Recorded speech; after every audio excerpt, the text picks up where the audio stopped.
Bien le bonjour les amis du potager de Gaïa 02. Aujourd'hui, je vais vous apprendre à planter un figuier. En effet, aujourd'hui, nous sommes au mois de novembre. Et en novembre, c'est le moment idéal pour planter des fruitiers. Alors j'ai décidé cette année de planter un figuier de la catégorie goutte d'or, qui n'est pas spécifiquement très grand, mais qui sera du plus bel effet et en plus qui produira des fruits au sein de notre potager. Pour cela, tout simple, il n'y a besoin que de terre de jardin, le bon emplacement, un peu de sable éventuellement, du gravier dans le fond du trou, de l'amendement et un peu de terreau. Je vous dis à tout de suite. Et là déjà, première chose que vous avez vue à distance, c'est que j'ai déjà dû placer un bâton pour déterminer à quel endroit j'allais planter ce superbe figuier. A tout de suite pour la suite des opérations. Donc, comme vous le voyez, très peu d'ingrédients. Du sable, du terreau universel, de l'eau de pluie pour faire tremper la motte, du gravier, une bêche, et puis surtout, ce qu'il y aura également, c'est le plan. Donc on dirait une branche. Hein. À mon avis, ça a été fait à partir d'une branche, d'un figuier adulte qui a été éventuellement marcoté de façon aérienne et qui a été replanté. Alors j'avais oublié, il faudra aussi du grillage à poules. Et oui, parce que ici, il y a des campagnols. Et les campagnols, ils rongent tout. Donc pour éviter que la motte, les racines soient rongées et que le plant ne reprenne pas, eh bien on va lui faire un petit panier en grillage qui sortira de terre pour empêcher quand cet hiver les campagnols sortiront de leur terrier pour aller manger aussi en surface, qu'ils s'attaquent à notre plant, ou plutôt je dirais à notre figuier. Donc nous allons faire un petit panier pour la motte de notre figuier goutte d'or.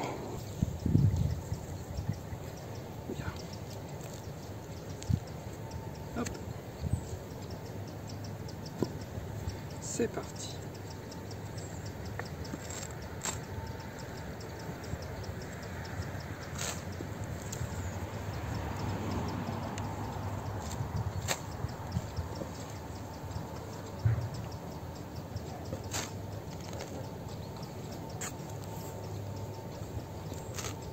Donc on va faire un trou relativement grand, travailler la terre sur le pourtour,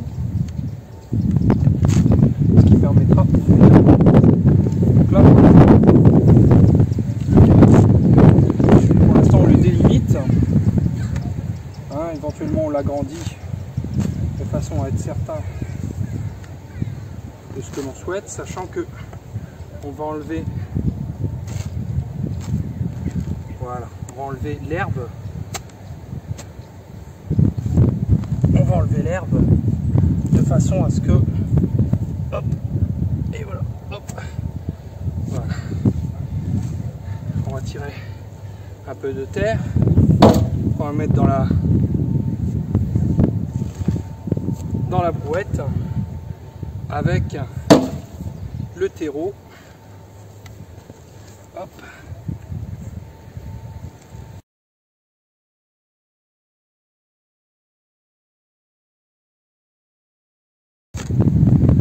Donc on va mélanger, ensuite on va mélanger cette terre de jardin avec le terreau et le sable. Dans le fond on mettra du drainage, donc sous la forme de gravier. Hop. Voilà.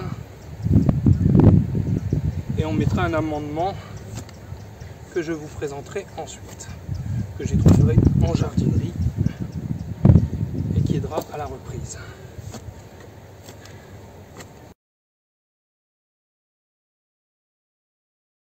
Maintenant, on va procéder au mélange. Hop. Et après, on verra les étapes suivantes. Alors, on casse les mottes. Il va y avoir quelque chose de le plus fin possible.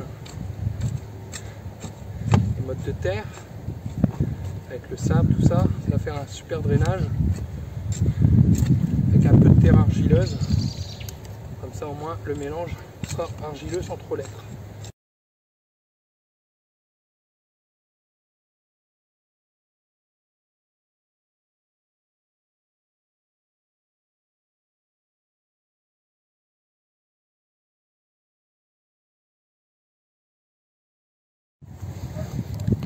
Donc voici le mélange.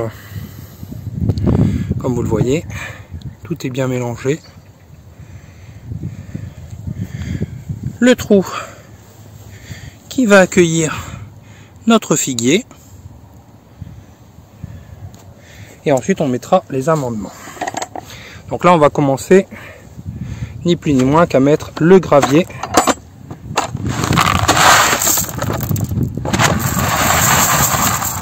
Ah, j'en mets la dose. Voilà. Voilà. Ensuite, on va mettre un petit peu de terre. Et oui, on va reboucher avec de la terre. Il faut pas. Voilà. On met de la terre. On met notre mélange. La motte n'est pas énorme, hein, donc il ne faut pas que le point de greffe éventuel soit enterré. Sinon on n'obtiendrait pas, si c'est un arbre greffé, on n'obtiendrait pas le résultat escompté. Donc voilà. Après on ajustera en fonction de la motte. Alors le produit que je vais mettre dans le sol, enfin c'est pas un produit, hein, c'est un produit de chez DCM, c'est le Bodema Activator. Ah oui, c'est dans une autre langue. C'est un activateur du sol, donc qui va permettre de booster notre fruitier et l'aider à une meilleure reprise. Donc, donc dedans il y a des bacilles qui aident à la reprise des racines. Alors Ophélie, ça a l'air de l'intéresser, parce que j'ai l'impression qu'il y a un petit peu de fumier assez puissant dedans. On va regarder ce qui compose ce produit. Alors les amis, je regarde ce qui est noté sur le paquet. Donc d'après ce qui est noté, c'est que cet amendement organique du sol complet permet d'améliorer la qualité du sol. Grâce à sa teneur élevée en matière organique, le sol est enrichi en humus, ce qui améliore sa fertilité. Le résultat, une capacité de rétention en eau plus élevée, un meilleur drainage, une structure aérée et le développement d'une vie du sol riche et variée. Alors dedans, on retrouve, donc comme ils nous disent, ça contient des micro-organismes qui activent la vie du sol, microbienne, et qui contribuent à éviter la fatigue du sol. Donc ça a l'air d'être un produit très intéressant. Donc en fait, il revitalise les sols qui sont endommagés, c'est pas le cas ici, exposés à un piétinement intensif, rapidement boueux ou compacté, et permet ainsi de remettre leur structure et leur fertilité dans un état optimal. Ça a l'air d'être sympathique. Idéal pour améliorer les terres de serre et pour l'aménagement de potagers, jardins d'ornement et gazons. Alors il améliore et accélère l'enracinement, ce qui permet une meilleure assimilation des éléments nutritifs et une croissance optimale des plantes. Composé de matières premières 100% organiques, il est utilisable en agriculture et horticulture biologique. Voilà, donc en fait cet amendement a été développé sur base de l'unique mini-grain technologie. Par conséquent, tous les granulés ont exactement la même composition. Les granulés permettent un épandage facile et homogène à la main ou à l'aide d'un épandeur d'engrais, tout en réduisant la formation de poussière et en limitant les odeurs. Donc, alors, qu'est-ce que ça nous dit d'autre? Ils nous disent les doses à utiliser. Hein, mais j'ai l'impression qu'il note, hormis... Non, il note pas véritablement ce qu'il y a à l'intérieur. Ça peut être utilisé jusqu'en novembre pour la plantation des arbres, hein, bien sûr. Et non, bah, ils nous disent pas. C'est la surprise. Donc bah, on va en mettre 2-3 poignées et je pense que ça devrait être suffisant. Et ensuite on va mettre notre figuier à tremper et on va le mettre dans un grillage.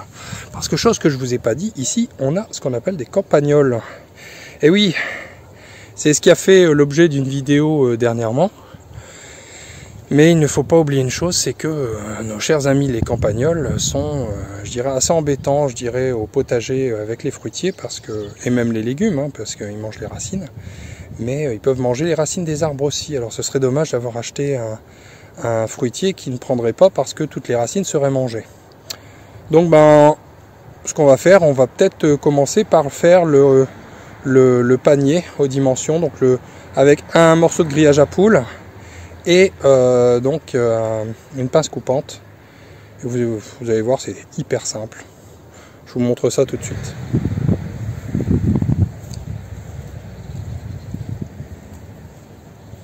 Bien, alors la première étape, ce sera de faire tremper la motte dans de l'eau jusqu'à ce qu'il n'y ait plus de bulles. Pour pouvoir dépoter sans risque qu'il n'y ait que ça se défasse.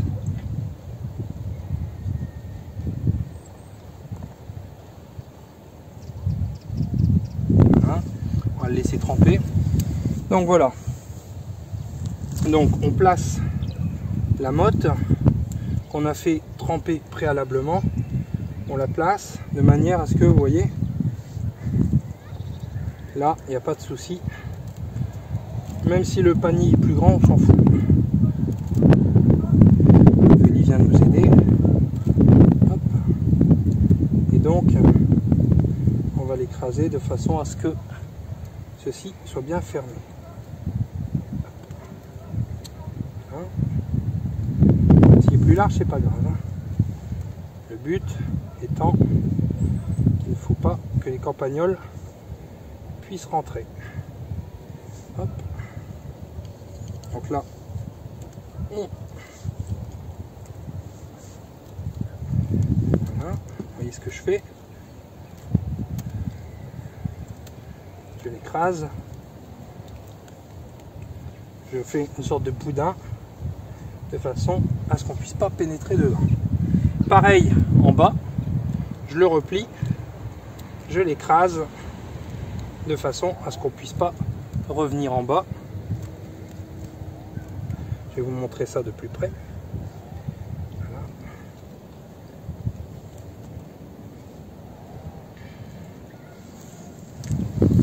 Voilà. Donc comme vous pouvez le voir, je l'ai fait plus grand. Voilà. Donc j'ai écrasé tout et j'ai retourné comme ça.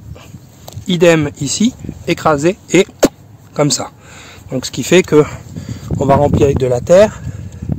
Donc il sera protégé de partout et les campagnols ne pourront pas venir manger les racines. Ce qui lui laissera le temps de reprendre convenablement. Retrouvons-nous pour les étapes suivantes. Donc, après avoir fait ceci, donc hop, on n'a plus besoin de ce sol-là, on aura juste besoin de récupérer l'eau de pluie quand il faudra arroser. Eh bien, on va mettre le plan. Alors pour cela, on va mettre le bâton de façon à voir où se situe le niveau. Hop, on va placer notre grillage. C'est là qu'on se rend compte qu'il est trop grand, mais c'est pas grave. Hop. Voilà. On le replie. Voilà.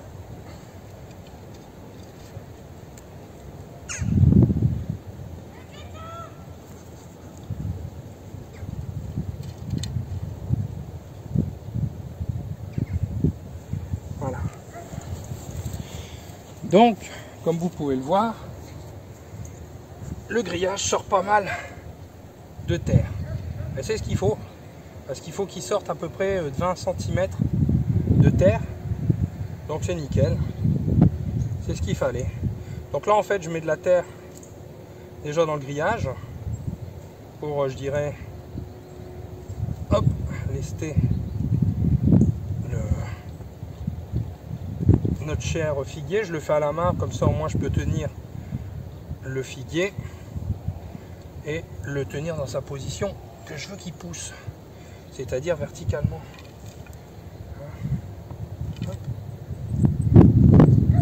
Ensuite on va en mettre un petit peu sur l'extérieur. Bon, je pense qu'il est bon comme il faut, et puis après on termine à la bêche tout simplement.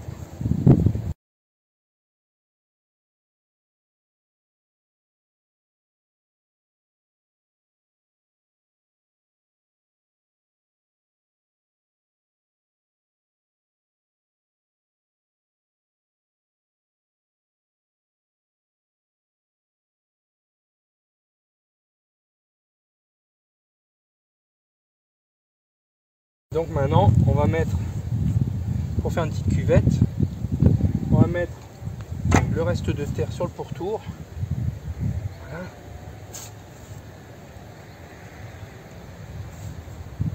Comme ça, on fait une petite cuvette au milieu. Quand on arrosera, l'eau restera centrée sur notre figuier. Voilà, plutôt que de se disperser.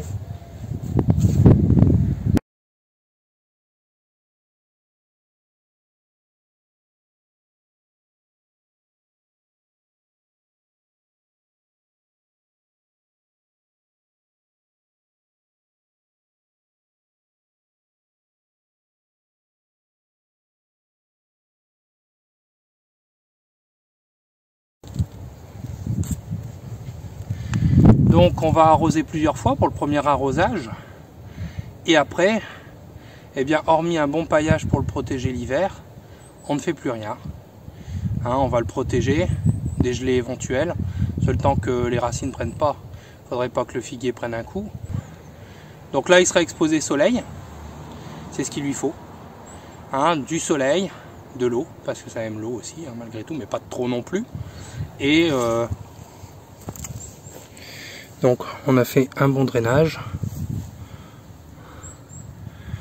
en mettant du gravier dans le fond, et donc là on a arrosé, donc on va laisser s'absorber. On va enlever le... On a bien fait de faire ça, hein, parce que regardez, si on n'est pas mélangé de la terre de jardin avec le reste, regardez, on a une terre qui est hyper argileuse. Vous avez vu la couleur de la terre? Elle est marron clair. C'est bien pour faire de la poterie, ça. Donc ben on a bien fait. Je pense avoir bien préparé, c'est même sûr, le sol. Et donc on aura une belle reprise dès le printemps. Donc on devrait avoir des feuilles qui sortent. Il n'y aura plus qu'à attendre. Et puis à l'arroser une fois par semaine.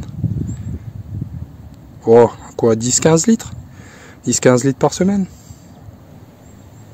Voilà, et bien c'est fait. Maintenant, il n'y a plus qu'à attendre que la nature fasse son œuvre. Et nous espérons bien, d'ici un certain temps, pouvoir manger de bonnes figues. Faire des tartes, des confitures, ou même, je dirais, les manger telles quelles. Et oui. Alors la particularité du goutte d'or au goût de miel et de fraise, c'est que lorsque le fruit est mûr, il y a une petite goutte qui sort du fruit, qui montre que le fruit est à maturité. Donc espérons pouvoir voir cela, et nous allons voir dès le printemps prochain, mars-avril, peut-être les bourgeons grossir, même sûr, et puis donner des feuilles, qui sera le signal d'une bonne reprise racinaire.